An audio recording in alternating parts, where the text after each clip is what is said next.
జనసేన ఆవిర్భావ దినోత్సవ సమావేశంలో పవన్ గర్జించారు. సవాళ్లను ఎదుర్కొని దృఢంగా నిలిచారని చెప్పారు.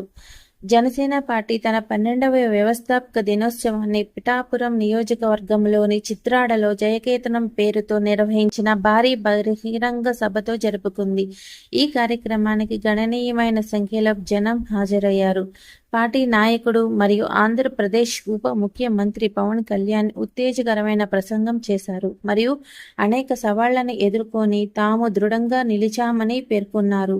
పార్టీ ప్రయాణాన్ని ప్రతిబింబిస్తూ పవన్ కళ్యాణ్ ఇలా అన్నారు. మేము 2018లో పోరాట యాత్ర నిర్వహించాము మరియు 2019లో పోటీ చేశాము. ఓటమి అవకాశాలను చూసి నిరుత్సాహపడలేదు. మా ఓటమి తర్వాత మేము ఒక అడుగు ముందుకు వేశాము. మా కోసమే కాదు, పార్టీ మరియు 4 దశాబ్దాలుగా నిలిచిన టీడీపీ కోసం కూడా. గత రాజకీయ